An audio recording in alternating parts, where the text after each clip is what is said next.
Mga besh, tumawag si Monico. Ang kotse niya di na mapigil. Pero ang mas masaklap, may mechanic na ang ginawa'y mag-evil.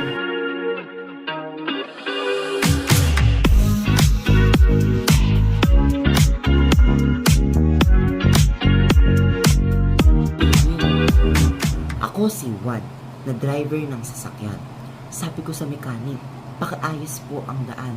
Sabi niya, may pondo, may piyasang malaki. Pero ang resibo ko lang, parang drawing na palagi. Nagbayad ako ng sobra. Fully paid na ang fee. Akala ko ang service niya parang VIP. Pero pagbalik ko, ang nakita ko, super duper gulo. Kasi ang pader na inaasahan, biglang naglaho. Mekaniko, kuya, nasaan ang semento?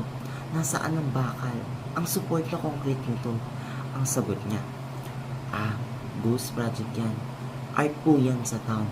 Kaya ang tubig, abot bubong. Walang life jacket ni Brown. Ang galing ng mekaniko.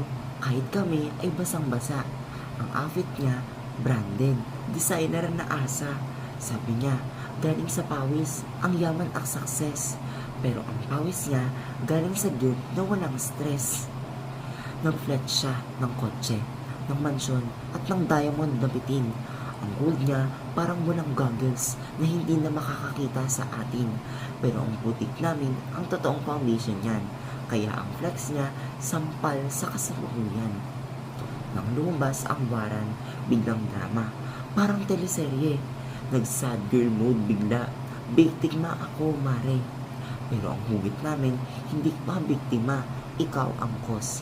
Kasi ang fault nyo, nagdulot ng total loss. Ang proyekto nyo, parang walang ex na toxic at panagos. Sa budget namin, kayo lang ang nag-iisa na walang host. Tiwala kami. Akala namin safe at tapat. Pero sa uli, ninakawan kami. Parang dad trip na dapat. Ang pader na dapat itinayo, naging wala sa relationship natin. Hindi flood control ang ginawa, kundi feelings control sa amin. Ang ghosting nyo, worse pa sa block sa Facebook at X. Kasi ang damage nyo, hindi lang emotional, kundi financial din, bes. Kaya sa susunod, mag-repair kayo please. Huwag na sa fake na pyesa. Baka ang kotse nyo masira bago pa kayo umupo sa mesa.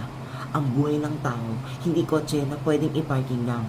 Kaya ang karma nyo, sana mas malakas pa sa ulan. Kaya ang piyesang ito ay para sa mga so famous at ghoster. Huwag na kayong magtaka kung bakit kami ang nagluluksa at crying.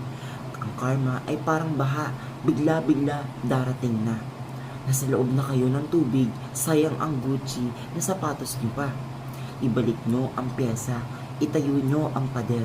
Dahil ang inspection ng bayan, walang filter, walang shutter.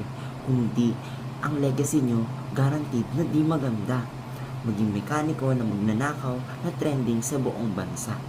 Para sa bawat Pilipinong naapektuhan ng baha at dilim, sana hustisya ang pumatok sa liwanag at magsimulang magdilim. Sana ang pagsisisi lumubog sa puso, hindi lang sa baha.